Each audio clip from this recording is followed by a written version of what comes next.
Olá, pessoal. Eu sou a Ali Save e este é o seu podcast Meu Papel na Política. Ele fala sobre os bastidores, quem faz a política acontecer no estado de Santa Catarina. E hoje, comigo, claro, minha parceira de conversa, Karina. Tudo certo, Karina? Tudo certo. E hoje nosso convidado especialíssimo, ele que é o referência no tráfego pago, na performance online, Head Marketing Digital da Samba Propaganda, fundador da Baseado em Números, estrategista digital, co-realizador do Compol, que, parênteses aqui, foi incrível, Marcelo Natali. Está aqui conosco e temos várias perguntas, que ele é o cara do digital, né, Karina? Marcelo, nas últimas eleições, que os números e a distribuição de conteúdos, né, foi fundamental para o resultado de sucesso na urna. Como tu vê que esse movimento ele tem que ser feito? Ele é próximo às eleições? Nós já estamos no período atrasados para começar a fazer toda essa movimentação? Bom, primeiro é um prazer estar aqui com vocês, né? Assim que soube da iniciativa do podcast, já falei, meu Deus, me convidem, quero participar, quero estar lá com vocês. Então, fico muito contente de estar aqui. Bom, Karina, eu penso assim, a gente tem hoje, de forma geral, né, no mercado político, uma falsa visão ainda por alguns de que existe um momento de fazer campanha, de que existe um momento de fazer promessas e um momento em que você vai abordar o eleitor, quando, na verdade, com a questão das redes sociais, com a questão da pré-campanha até a nível de legislação, a gente não tem mais um momento de começar. A Ali fala muito bem, às vezes, sobre como a gente comunica, às vezes, com a roupa. A gente está comunicando o tempo todo. Hoje, o político que não tiver a visão de que todo ato que ele faz, ele está comunicando. Cada vez que ele sai de casa, ele está comunicando. Cada vez que ele é visto num boteco falando com alguém, o político está comunicando. E nas redes sociais não vai ser diferente, né? Então, assim, como é que eu posso imaginar que um político hoje... eu vou dar um exemplo para vocês. Se eu no primeiro dia de mandato, eu acabei de ser eleito, falar uma besteira que fique na minha rede social, essa rede social vai ser usada contra mim daqui 4 anos. Então, cada passo da comunicação hoje, ela é relevante. E quando a gente fala de comunicação, a gente tende a considerar a comunicação como propaganda, né? Que é um erro, né? Vamos dizer, se a gente pegar a pandemia foi uma aula de comunicação para todo mundo, né? Eu acho que até no aspecto da comunicação pública, a gente viveu ali uma onda de informação gigantesca e que as cidades, os governos que souberam se comunicar, superaram melhor a pandemia. Na pandemia, até o Fábio Veiga comentou isso comigo, a última vez que eu estive com ele, na pandemia a comunicação se provou uma ferramenta de governo.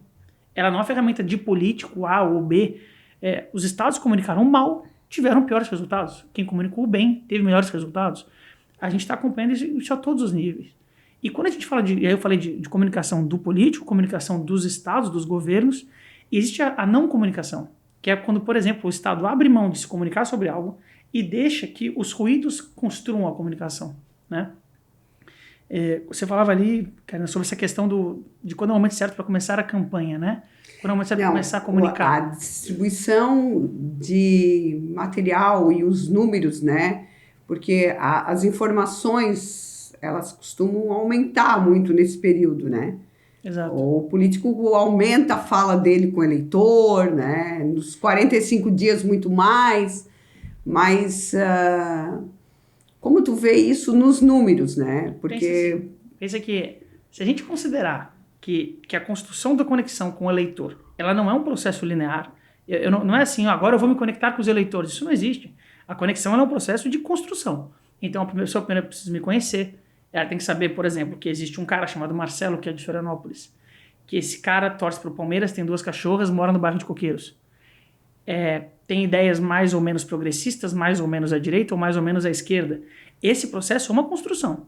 Isso, quando a gente faz esse processo próximo ao momento eleitoral, digamos assim, próximo à eleição, quanto mais perto, mais o eleitor vai desconfiar disso, né? Eu costumo dizer o seguinte, Karina, hoje a gente não acredita em ninguém. Peguem um exemplo.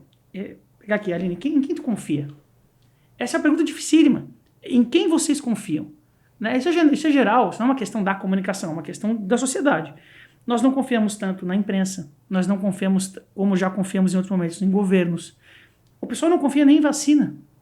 O pessoal não confia em nada, não é isso? Mas tu acha que essa falta de confiança não foi porque quem estava naquele momento ou ao longo do tempo deveria construir uma percepção de pessoas, que as pessoas são honestas, falam a verdade? Eu acho que vai além disso. Eu acho que a gente, por muito Elas tempo... começaram a destruir, né? Destruir a ciência, destruir essa avalanche de comunicação. Eu acho que a gente destruiu algumas coisas, mas, sobretudo, a gente passou a entender, e isso é uma constatação de quem trabalha nesse mercado antiga, mas que agora ela é mais visível, de que a confiança, na verdade, ela está nas micro-relações. Você confia, às vezes, no seu marido, confia no seu filho, confia no seu pai, confia na sua mãe, confia num bom amigo, mas você não confia no que você vê na TV.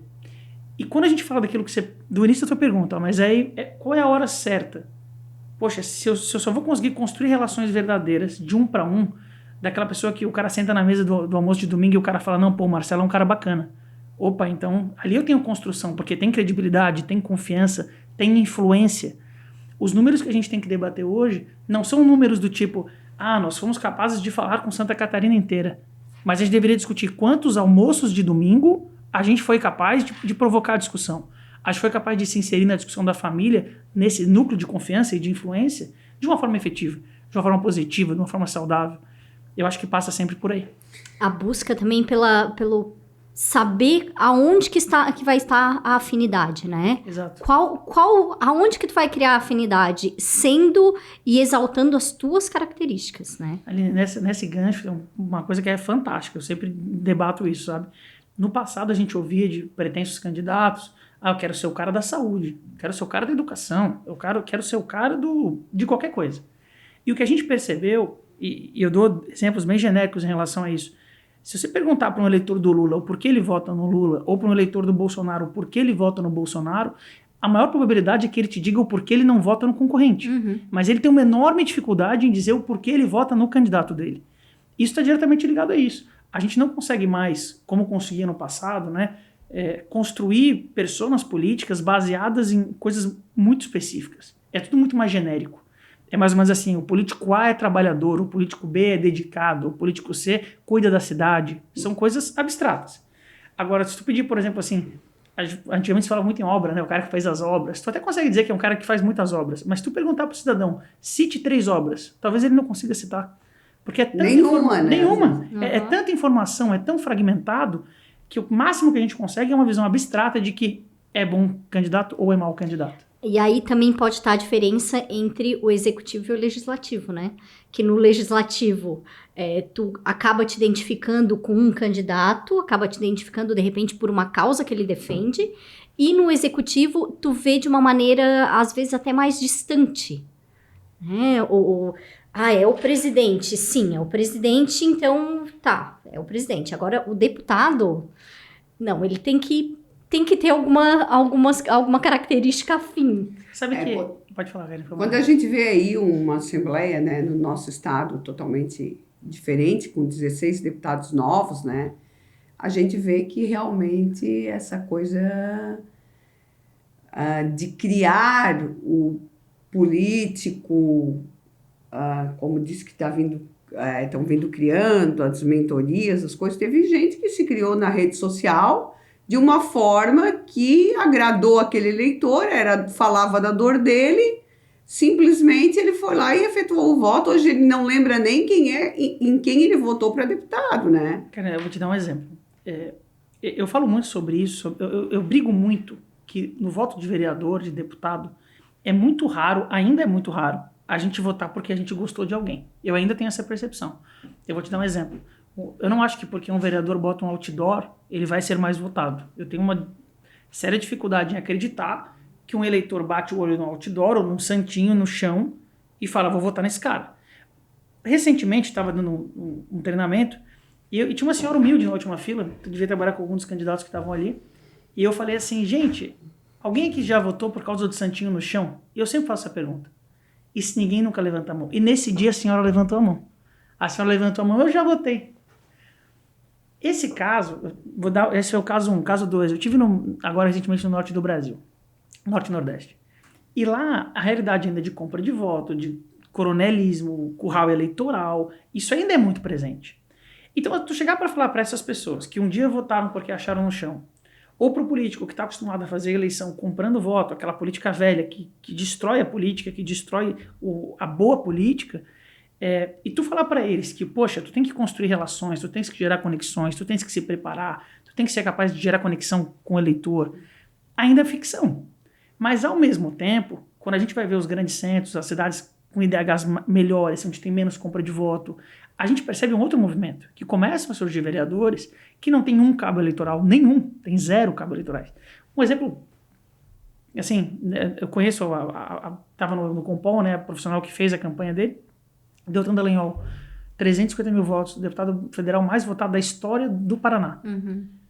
Não tinha um cabo eleitoral, tinha identificação. Tinha identificação. Talvez quem votou nele não saiba dizer um atributo positivo do Deltan, mas vê nele coisas que representa, coisas que gosta. Fora desse tipo de quadro, que eu vou chamar midiático, que a gente pode falar aí, Kim Kataguiri, podemos falar vários quadros da esquerda, vários positivos, André Janones, né, N quadros positivos, existe um perfil que é o político que está em transição, que é um político que tem sim um trabalho político, prefeitos, lideranças, aquele trabalho que a gente conhece de vereadores, de formiguinha, né, e usa a rede social de forma inteligente para ampliar essas conexões. Esse hoje, eu vou dizer assim, é 80% do perfil político que nós temos. Que é um político que ele não nasceu na internet, ele nasceu na juventude estudantil, ele nasceu na trincheira política. Ele não é um influencer. Ele se torna ele vai modernizar essa comunicação dele para ser mais influente, mas não necessariamente ele nasceu nesse formato. Aqui no estado, a maioria da Assembleia é assim. Qual que é o desafio que está posto? Como esses políticos vão fazer isso de forma profissional para não parecer artificial, para não parecer uma coisa forçada, para eles serem de fato eles mesmos, né, e que a gente consiga visualizar a verdade no que eles estão fazendo. Quem consegue resultado hoje? Quem consegue comunicar essa verdade? Agora, se na rede social o político é simpático, querido, gente boa, tu cruza com ele na rua, ele não te dá oi, aí realmente o eleitor hoje está muito preparado para não acreditar nisso.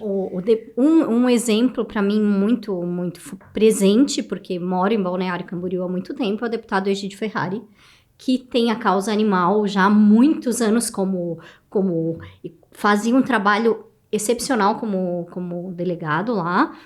Imagine, seria impensável, né, ver o deputado Egídio Ferrari ignorando um doguinho na rua. Exato. Entraria ali muito em choque, porque ele abraçou essa causa e ele age genuinamente em prol dessa causa. Eu sempre penso assim, essas construções, a gente não se acostuma com ela, e aí volta para aquela primeira pergunta. A gente não se acostuma com essas construções no curto prazo. A gente vai se convencendo disso. Tu não viu um vídeo dele e falou, esse cara é da causa animal, ele é o melhor. Você não fez isso. Uhum. Você viu muitos conteúdos. Eu tenho um cara que eu acompanho de Florianópolis, chama Protetor Paulo. Cara, o trabalho desse cara é fantástico. O cara tem, sei lá, 500 cachorros que ele abrigou, que ele cuida dos cachorros, que ele dá alimentação sem apoio de governo nenhum. E ele não é político, não é nada. Eu não conheço esse cara há um ano, o trabalho dele, eu conheço há 5 anos. Se alguém hoje me disser assim, o Protetor Paulo, eu encontrei ele na rua, ele chutou um cachorro, eu vou falar, duvido, cara. Duvido. Eu nunca conversei com ele. Eu sei que o trabalho dele é bom porque eu acompanho. Então essa construção de reputação, ela não começou... agora eu vou ser candidato, eu vou me posicionar como cuidador dos animais. Como assim? Sim. Dá pra fazer isso? Não dá. Então, antes não interessava, hoje ele agora passou interessa. a ser meu amor, assim, né? Não, é igual um político que tem uma baita trajetória e fala, não, agora eu vou pegar a pauta da causa animal. Oi? Porque é moda, né? Como assim? Isso não dá pra fazer. Porque o eleitor não é bobo. Não. Falta combinar com o eleitor essas loucuras, sabe? Transparece. Eu falei num podcast vivo, né? que nós gravamos com a doutora Gabriela Schelp, as aparências não enganam. As aparências podem confundir. Mas se tem inconsistência entre ação e imagem, não vai colar. Vai bater, não né? vai colar. Marcelo, como tu já falou ali, né? Eu vejo que tu está participando, a gente acaba acompanhando há bastante tempo a tua carreira, e eu estou vendo que tu está participando de vários estados. Eu gostaria de saber, assim, se a comunicação, a entrega da comunicação das redes, enfim, elas têm... Quais são as divergências, né, da distribuição desse conteúdo? Ou é como Santa Catarina? Por quê? Porque eu participei só de eleição municipal estadual, né, aqui em Santa Catarina. A minha pergunta é saber se nesses outros lugares, eventos do Brasil que tu estás participando, tu pode apresentar alguma semelhança ou divergência sobre a distribuição de conteúdos na política. Eu vou te dar um exemplo. Eu tive a oportunidade de atuar numa campanha de deputado estadual, na última, em Minas Gerais. Vou fazer um paralelo com duas para a gente pontuar bem. Fiz uma no Distrito Federal e uma em Minas Gerais. Minas Gerais, uma deputada da Rede, e Distrito Federal, uma deputada do Novo. São campanhas totalmente diferentes. Se eu fosse te pesar a importância, por exemplo, do trabalho de distribuição de conteúdo online para uma campanha de deputada estadual da Rede em Minas Gerais, de um informativo de papel dessa deputada, talvez o informativo seja mais importante. Não quer dizer que não caiba a distribuição na Rede, mas é claro e natural que não é que eles gostam, é pior, é que o contexto municipal, estadual e regional impõe para nós N dificuldades. Eu vou te dar um exemplo. Se eu pegar o DF a gente fez desde um candidato do Novo, foi o mais votado do partido, em que você está falando de algumas pautas que claramente não interessam para todo mundo. Não são pautas digamos assim, as demandas elas não são horizontalizadas na população. Não adianta, o que eu quero dizer mais ou menos é o seguinte, vamos falar de liberalismo. Dá para falar de liberalismo em Florianópolis? É mais fácil do que falar em Florianópolis do que falar em Xaxim. É bem mais fácil. Uhum. Então, existe um ajuste importante dos meios e dos canais que tu vai usar para fazer essa comunicação e, claro, da mensagem que você vai levar. Com certeza, os problemas de quem está, às vezes, aqui no centro de Criciúma, quem está no Próspera, quem está na, como é que chama, não sei o que linha que tem aqui? Quarta linha. Na quarta linha, os problemas são diferentes, não são os mesmos. São realidades, problemas, dores diferentes. A gente achar que a comunicação vai chegar como um band-aid, que nós vamos resolver isso, nós não vamos. Eu tenho brigado muito no seguinte, só existe uma regra que hoje, na minha visão, ela é linear para o Brasil inteiro. E o Brasil tem muitas peculiaridades regionais. Ela é assim, nós não temos como pensar a comunicação para nenhum eleitor brasileiro em nenhum município sem personalizar a mensagem para o contexto do ouvinte, para quem está lá na ponta recebendo informação. Então, quando eu falo com a Dona Maria, eu não estou falando de falar coisas diferentes sobre pessoas diferentes, eu estou falando o seguinte, que eu tenho que, para ser capaz de chamar a atenção da Dona Maria, ela tem que sentir conexão e ela tem que ser capaz de se conectar com o que eu estou falando. Se eu estou falando para a Dona Maria, que mora numa cidade de 3 mil habitantes, que nós vamos fazer uma obra do VLT na capital, a Dona Maria não vai sentir conexão nenhuma, aquilo não é a realidade dela. Enquanto pode ser o inverso, é igual eu falar sobre, às vezes, para nós, de benefícios do governo no centro de Florianópolis. Você está falando de coisas que não conversam. Então, assim, o principal ponto é o contexto. Acho que ele é a mãe e o pai nessa situação. E acho que, fora disso, da questão da distribuição de conteúdo, existe um aspecto regional que é muito complicado, que ainda tem a cultura política. E isso é uma coisa que são responsáveis os atores políticos e também o eleitor. Os dois lados são culpados, né, na minha visão, né?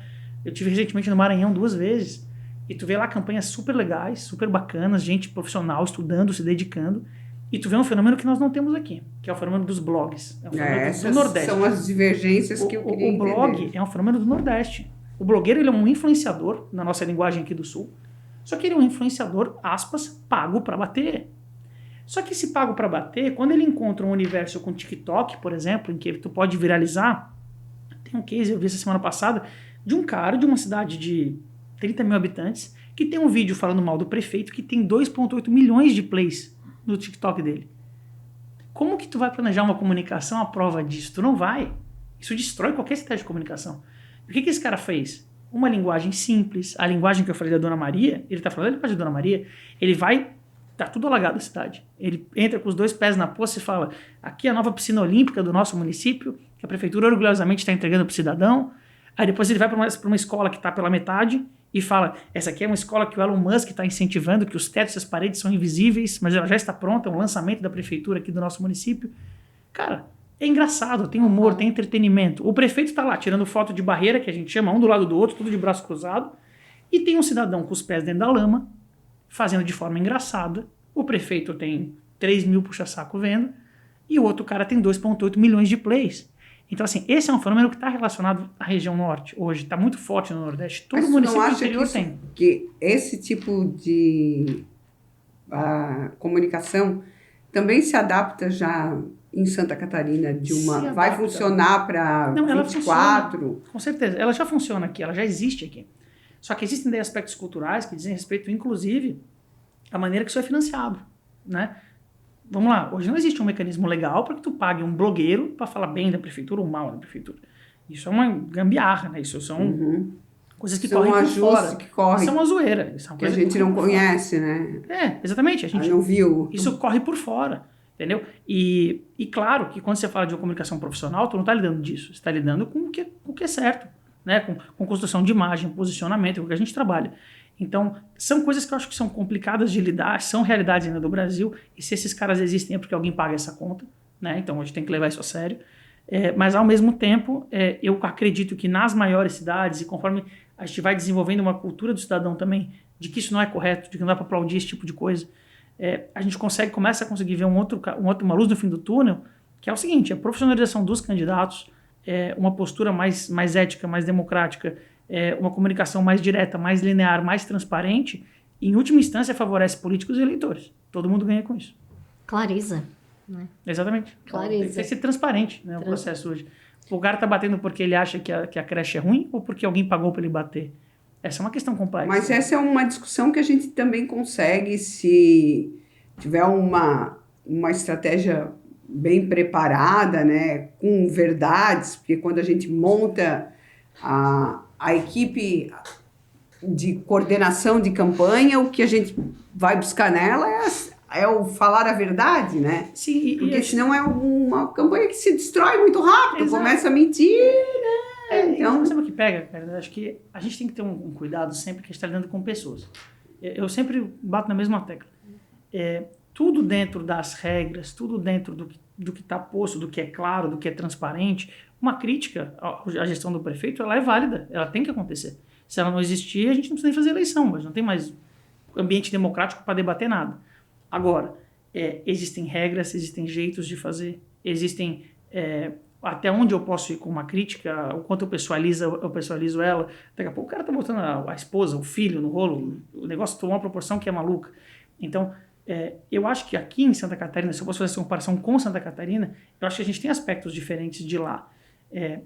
Principalmente pelo seguinte, aqui eu acho que existe uma responsabilização maior quando tu tens um excesso de qualquer uma das pontas. Eu acho que aqui ainda existe um tipo de, ou pelo menos uma sensação de que isso não corre tão solto assim. E como existe, por exemplo, em outros lugares do Brasil que são assim. E claro, eu não estou falando disso da capital de um estado do Nordeste. Claro que aqui no interior de Santa Catarina deve rolar esse tipo de dinâmica. Óbvio que rola, entendeu? Com certeza. O que eu quero destacar é assim, isso não pode ser, e é isso que a política tem que combater, enquanto comunicação. Nós temos que combater o que é zoeira, o que é várzea. Porque essa várzea, é o que eu falei, ela destrói a política. Porque a gente parte para um tipo de discussão que não é se a cidade melhorou, se a segurança melhorou, se a população vai ter a creche que precisa, mas uma discussão que é puramente pessoal. Ataque, sou contra ou sou a favor. A gente não está construindo nada. Desconstruindo, na verdade, exato, né? Exato. Vem uma comunicação que desconstrói uma cidade, né? E o prejuízo é muito grande depois para recuperar essas coisas. Prejuízo para a população. Né? Marcelo, para mim, hoje, é meio impensável tu não ter, se tu tem uma carreira política, tu quiser construir uma carreira política sólida, tu não migrar, tu não botar tua cara no digital. Tu ainda encontra alguma resistência para esse perfil? Essa é uma excelente pergunta, né? Ela existe, essa resistência ainda. E eu acho que ela não existe como existia... Eu comecei nesse mercado em 2012. Eu acho que de lá para cá as coisas mudaram muito, muito. Mas não mudou o fato de que, e isso não vai mudar nunca talvez, de que para alguns políticos isso é mais ou menos importante. Eles valorizam mais ou menos, digamos assim. Tinha um cara ali no Compol, você estava lá, chamado César Brizolara. O César é presidente da Câmara de Pelotas. Cara, o César foi o primeiro cara a chegar no evento e foi o último cara a sair do evento. Se tu for ver a comunicação do César, ontem ele fez um post com essa questão do tornado que está acontecendo lá. Depois dá uma olhada no Instagram do cara. Ele foi buscar os moradores de rua que estavam fora de abrigos, ele foi convencer os caras. Não é um negócio tipo assim, vou ali pedir, cara, vamos pro abrigo. Não é isso. O cara vai lá e discute com o cara, irmão, vamos pro abrigo. tem um Se tu tornado. não ir, o frio vai te matar. Cara, não é um cara. papo tipo, que a gente tá falando de chapa branca, não é. É um papo tipo, irmão, levanta aí, cara. Vambora. Não espera mais, cara. Ó, tá frio, tá ventando, tem um tornado. Cara, não é à toa que esse cara tá na posição que ele tá. Esse cara certamente não é um político tradicional. É só tu olhar pro César e tu vai ver que ele não é. O jeito de se vestir, o jeito de se portar, o jeito de falar. Só que é um cara que chegou a uma presidência de Câmara de uma cidade grande do Rio Grande do Sul, não só porque é competente, não só porque é dedicado, mas também porque sabe que a comunicação hoje é uma ferramenta importante para tu construir tua reputação política, para tu construir uma carreira política e, em última instância, como a gente falou lá no começo, para se governar, para se liderar um grupo de pessoas. Hoje, a comunicação está falando aqui no contexto político. Dentro de uma empresa, quem não comunica não coordena a equipe. Quem não comunica não lidera. Né? Assim, o processo de liderança está muito vinculado ao processo de comunicação. Então, acho que o César é um case disso. E existem políticos, aqui no nosso estado a gente tem vários exemplos de políticos que às vezes tu vai olhar assim, a construção política nem é tão grande, mas se tornam muito grandes porque sabem comunicar, sabem expor suas ideias, sabem debater. Se for para São Paulo, cara, vamos pegar um Kim Kataguiri da vida. Cara, o Kim é um excelente debatedor, um grande comunicador. Existem 1000 exemplos de políticos no Brasil que nós conhecemos eles muito bem porque comunicam muito bem. Né? Se a gente for para a Câmara dos Deputados, cara, na Câmara tem 500 deputados lá. Sim. A gente olha de fora, a gente lembra das mesmas pessoas.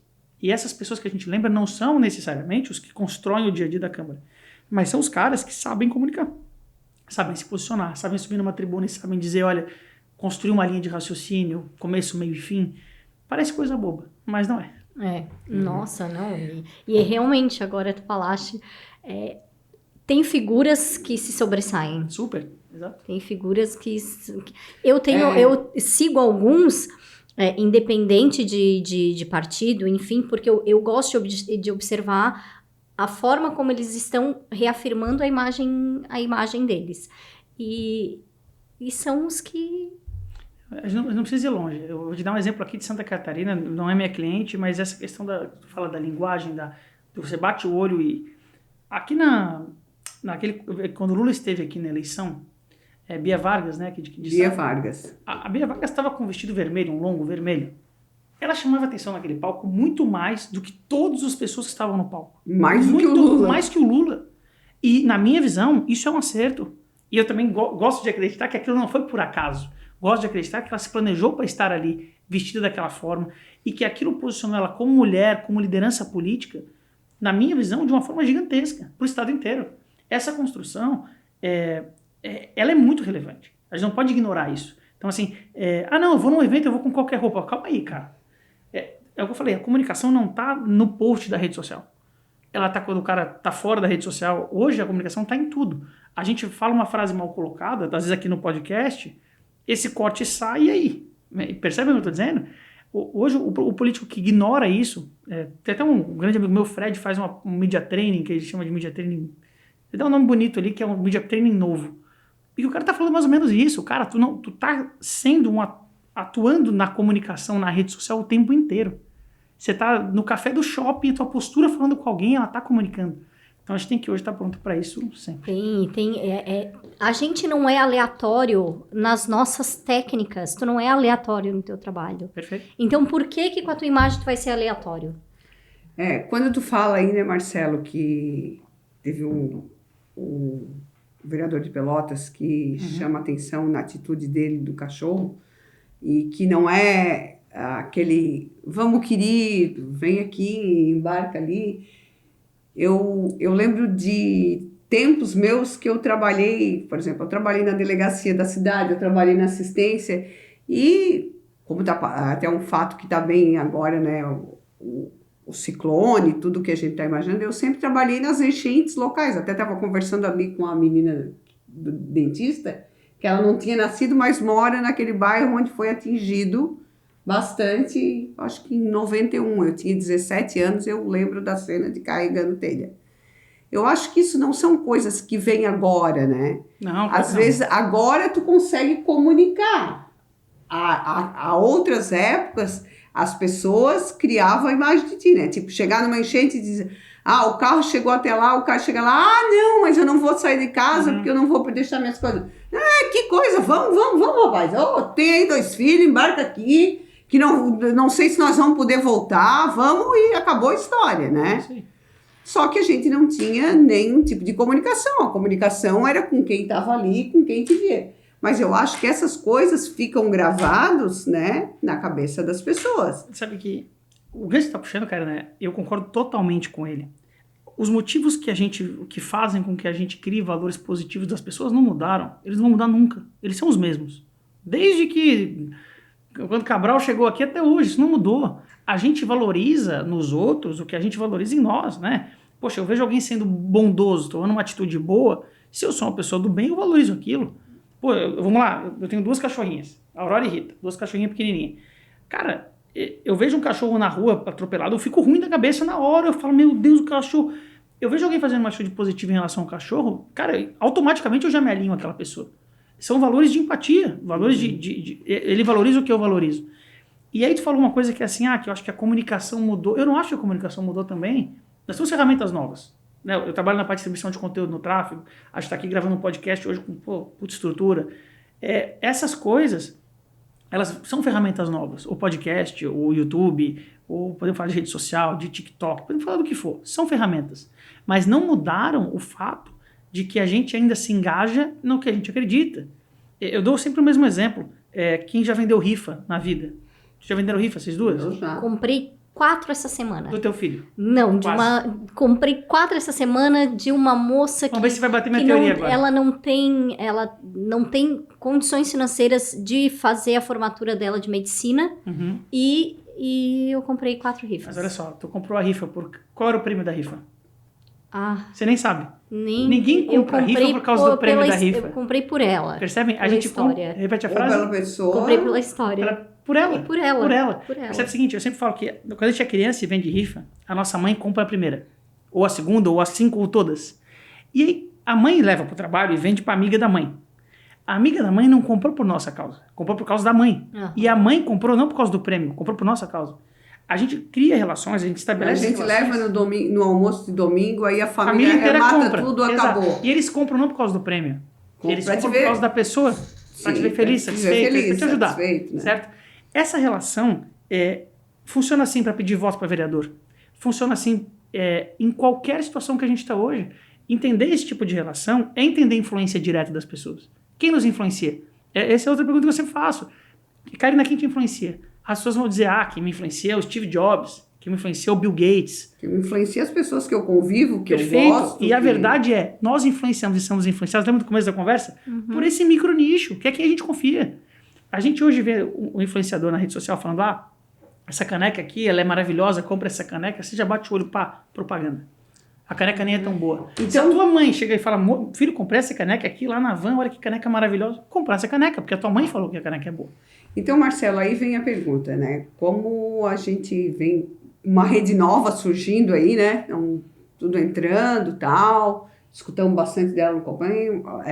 Essa rede, em 2024, tu acha que ela vai funcionar com quem? Com as pessoas, com o eleitor, com todos, ou ela vai funcionar realmente com quem gosta de ouvir, ou de saber, ou de ler o nosso acordar, ou como está, o que a gente vê de melhor naquele dia, ou de tal candidato? Se ela vai ser, diz, uma rede de consumo rápido, né, de um conteúdo que daqui 1 hora é velho, ou uma rede que eu crio um conteúdo para você ver daqui 1 semana, né, nesse sentido. Engraçado, eu tava rindo porque eu tava discutindo isso agora há pouco com um amigo. Nessa linha, você tá falando do Threads, né? Tô falando do Threads, que é uma ferramenta, é uma rede nova da Meta, né? Uma rede super relevante. Por ser da Meta, ela já nasceu gigante, é uma rede com mais de 100 milhões de usuários hoje, uma rede pujante, né? Em crescimento ainda. Eu acredito no seguinte, e a gente tem que sempre debater, na minha visão, as redes sociais por esse aspecto.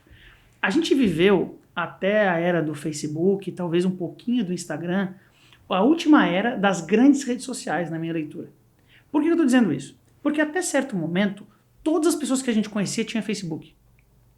Agora, nessa fase, aqui no Brasil, e não no planeta, mas aqui no Brasil, a grande parte das pessoas que nós conhecemos tem uma conta no Instagram. Pelo menos a maioria do meu ciclo social é assim. Só que já tem alguns que não tem no Instagram e tem TikTok. Eu não tenho TikTok. Tem alguns que não tem Instagram, não tem TikTok, mas tem LinkedIn. Tem alguns que não tem LinkedIn, não tem Instagram, mas tem TikTok e tem Twitter. Tem gente que não tem nenhuma delas. Então, assim, o que está acontecendo? As redes sociais se multiplicam, mas as nossas horas de tela não se multiplicam. Elas já estão no limite. Eu vejo, às vezes eu tenho 8 horas de tela por dia. Eu falo, caraca, estou grudado nessa desgraça o dia inteiro. Eu não vou ficar mais tempo para poder usar o Threads que surgiu semana passada. Ou seja, ele vai ter que ou tirar espaço de outra rede que eu usava, ou eu vou ter que cada vez mais, e é o que eu aposto como profissional de comunicação, fragmentar a minha presença nas redes. Se eu abro o Instagram 10 vezes por dia, agora eu vou abrir 8 para ver 2 no Threads. A aposta da Meta é nesse sentido. Ele já tem o Facebook. Ele vai pegar um público de alguém. Ele está pegando de alguém e dele mesmo. Ele sabe que a hora que eu estou no Threads, eu não estou no Instagram. Se eu estou no Threads, eu não estou no Facebook. Isso é uma aposta. É uma fragmentação das redes. E aí eu respondo a tua pergunta. Eu acho que sim, é uma rede que vai vir para ficar. Sim, é uma rede que vai competir com o Twitter. Mas que não significa que o Twitter vai acabar e também não significa que ela é mais ou menos importante que as outras redes. Mas você não acha que ela é uma rede mais fácil do que o Twitter? Ela tem um aspecto muito importante, diferente do Twitter, técnico. Muito importante. Muito importante. O Twitter é cronológico e linear. Ela não é. Ah, Marcelo, mas que papo de nerd é esse? No Twitter, se eu tweetar, depois tu tweetar e depois ela tweetar, a pessoa segue os 3, eles vão aparecer em ordem que a gente tweetou. Todos de quem tu segue. Um embaixo do outro. Temporal. Cada vez que tu atualizar, entram uns novos em cima e fica sempre ali. O Threads não funciona assim. Então o Threads é parecido com o Twitter, mas não é igual. Porque o Threads ele tem um algoritmo de te entregar o conteúdo. Os posts mais relevantes ficam no meio. Ele não é cronológico. Ele não é uma linha do tempo, como como o Twitter se propõe a ser. Porque o Twitter ele é meio assustador. Pode ser a rapidez do negócio, né? O que eu quero dizer é o seguinte. No Twitter, se você publicar e a pessoa te seguir, ela vai receber o conteúdo. Se ela passar pelaquela posição da linha do tempo dela. No Threads, não. Tem uma questão de algoritmo, assim como tem o Facebook e o Instagram. O Facebook, no passado, já foi uma linha do tempo. Tanto que o feed chamava linha do tempo no computador, né? A linha do tempo. E ela era linear. E agora, quando a gente tem um feed não cronológico, que é o caso do Facebook, do Instagram e agora do Threads, por que ele é assim? Para eu poder vender anúncios. É pensado nisso. Eu preciso dar destaque para o que paga e para o que não paga. O que tem mais relevância eu mostro mais, o que tem menos relevância eu mostro menos. Essa é a lógica, né, das redes sociais. O que eu quero então te responder. O Threads vai ser tão útil ou tão relevante para as estratégias de comunicação quanto os gestores dessas estratégias queiram. Eu quero te dar um exemplo. Eu não existo no Twitter. Eu não tenho Twitter. Desculpa, eu não tenho Twitter e eu não tenho TikTok. Nenhum nem outro. A minha esposa tem TikTok e usa o TikTok o dia inteiro. Ela sabe tudo o que acontece no TikTok. Eu não sei nada. Eu quero dizer o seguinte. Para quem vende para minha esposa, o TikTok é importante. Para quem vende para mim, ele não existe. O que eu quero te mostrar, dependendo da jornada do cliente que eu vou querer buscar, do usuário que está lá na ponta, isso vai ser mais ou menos relevante. Se para a política o Threads vai se posicionar como uma ferramenta importante para a campanha, eu vou te dar duas posições. Na eleição municipal, o Twitter já é bem irrelevante, na maioria das cidades. A grandíssima maioria, e Sara, que só em cidades muito grandes. Nas cidades grandes ele ganha relevância, né? O Threads, eu tendo a achar hoje que vai ser igual. Que já tem pouca relevância. Agora, igual ao Twitter? Igual ao Twitter. Agora. Eu acho que pelos convidados, né? Por entrar na rede agora e as pessoas que estão pedindo. Mas a questão não é se elas vão entrar na tua rede, eu tô vendo que eu tô com 1.000 seguidores lá, não sei de onde veio. Eu tô com 1.000 seguidores no Threads lá. O que eu quero dizer é o seguinte, eles estão lendo o que eu tô falando? Essa é a pergunta. Que eles estão lá, eles estão, eu estou lá. Uhum. Vou dar um exemplo do meu LinkedIn. Eu uso meu LinkedIn uma vez por semana. Eu tô lá. Se eu mandar uma mensagem, uma hora eu vou ler. Também. Mas eu acesso muito pouco, diferente do meu Instagram, que eu acesso 20 vezes por dia. Então, talvez, para um contexto eleitoral, neste momento, seja melhor o Instagram. Isso que eu estou falando, a gente está falando aqui de um laboratório. Nós estamos inventando dados. Não existe essa informação, né? A gente está trocando ideias sobre. Mas eu tenho certeza do seguinte, a capacidade da Meta de tornar o Threads relevante já está provado em uma semana.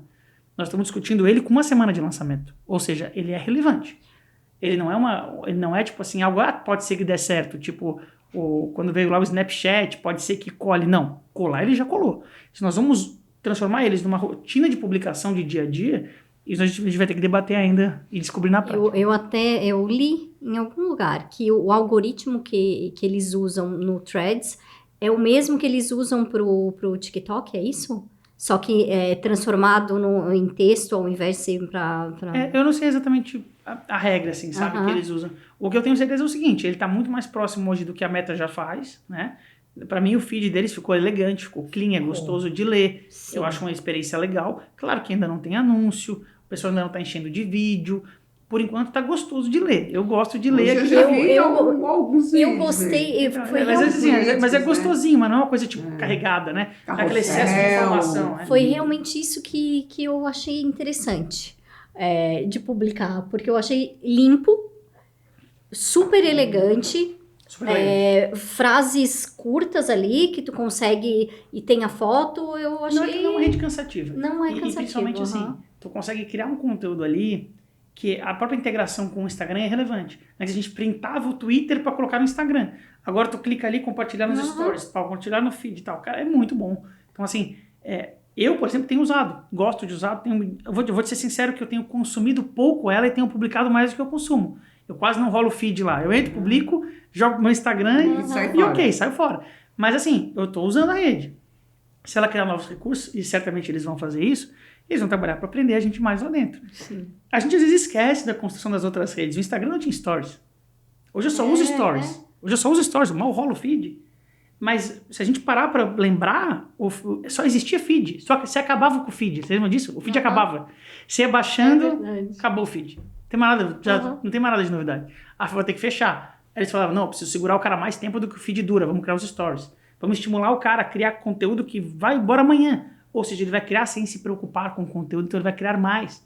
O algoritmo quer te manter lá dentro. Eles ganham dinheiro te dando anúncio, ele tem que te manter dentro da plataforma.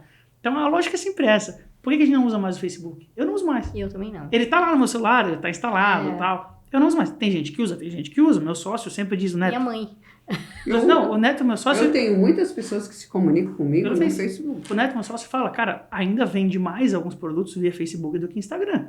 E eu falo, cara, não sei como, mas existe, porque o usuário não somos nós. Isso que eu quero chegar na tua resposta, né?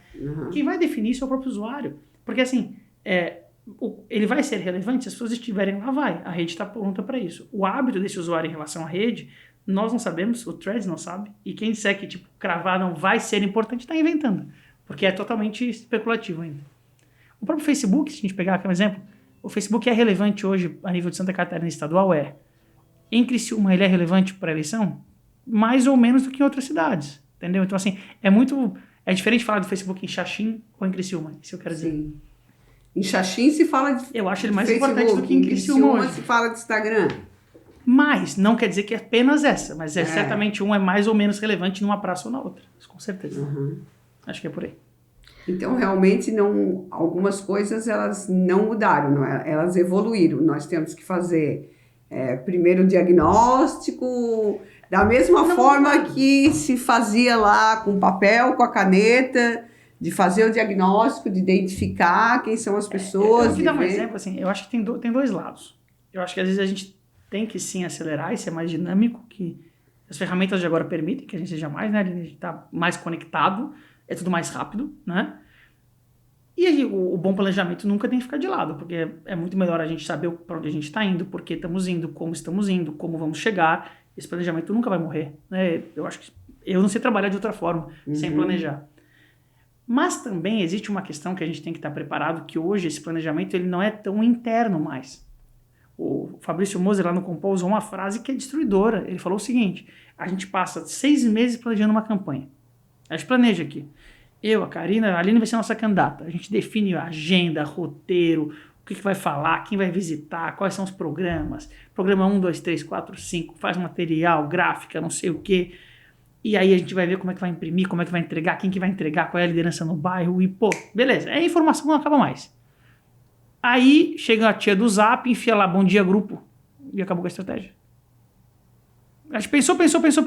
A tia do Zap lá não pensou em nada, executou, mandou bom dia, grupo. Acabou. Ela ganhou a corrida. Percebe o que eu tô querendo dizer?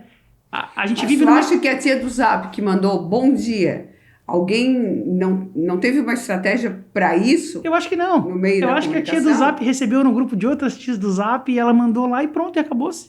O que eu quero mostrar é que assim, e eu não tô falando, claro, não tô desmerecendo a estratégia, eu tô dizendo o seguinte, que a gente tem que levar em consideração que hoje os atores do processo de comunicação não somos só nós.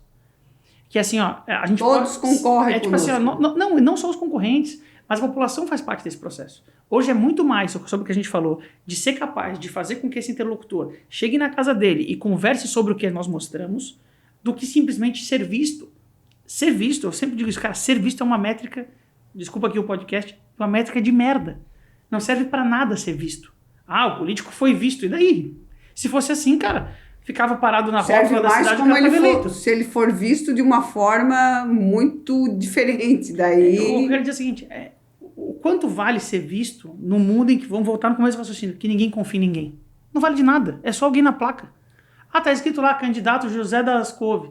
José das Couve, número XXX. E daí? E daí? Ele e mais 500 candidatos. Agora, se a minha mãe falar um candidato que eu nunca vi na placa e eu não tiver candidato, eu falo, filho, vota nesse cara aqui, é meu amigo. Eu vou votar no candidato da minha mãe. A nosso desafio é fazer com que as pessoas conversem sobre os nossos assuntos. Que a gente entre nesses ciclos pequenos, nesses pequenos grupos e ser capaz de repercutir lá dentro. Porque senão é só papo de internet, senão é só curtida e like.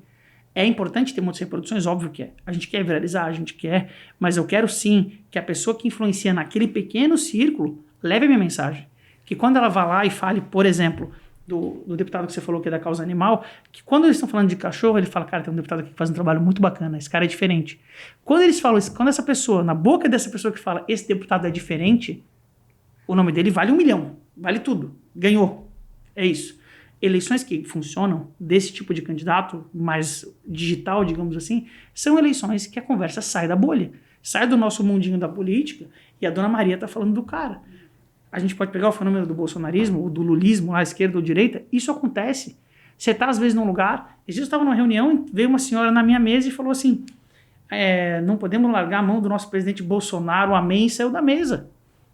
Eu não sei de onde ela veio, aquela senhora, mas o fato é, tu percebe que ninguém mandou ela ir na mesa. Sim. Ela estava naquele contexto, ela por algum motivo achou que a gente gostaria de ouvir aquilo, ela veio na mesa e falou.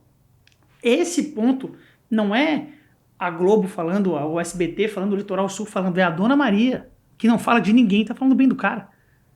Entende o que eu tô falando? Então, assim, essa construção política é estimular os pequenos grupos. Nós vamos fazer estratégia, nós vamos fazer planejamento? Vamos fazer, temos que fazer, senão a gente não vai sair do lugar. Agora, tendo claro que os atores desse planejamento não são o candidato, a equipe do candidato, os concorrentes, não, as cidades são os atores, a população inteira é ator. Por isso que a gente não pode fazer uma besteira, fazer um projeto que não colhe, fazer uma ideia que seja ridicularizada. O tempo inteiro as pessoas vão interagir conosco. Então, vamos fazer uma campanha dos sonhos, ela vai estar toda planejada. Tá, tudo bem, você combinou com o resto da população inteira, se eles vão bater palma para isso ou se eles vão achar ridículo, sabe? É disso que eu tô falando. Se não combinar... Se não combinar com o eleitor é mais difícil. Fica bem mais difícil, né? Chegamos ao final desse episódio. Marcelo, a gente queria também mais um episódio aí, só para ter mais papo. Agradeço, muito obrigada por ter participado, por ter estado aqui com a gente, se disponibilizado, veio lá de Floripa para participar com a gente do podcast. Obrigada, Karina. Estaremos aqui no próximo episódio. Ótimo. A gente fica por aqui hoje. Muito obrigada. E lembrando que se você quiser participar, pode mandar sugestões de candidatos de pessoas que vocês querem ver por aqui. Obrigada, até o próximo. Marcelo, um bom retorno aí, né? Obrigado a vocês, foi um prazer enorme.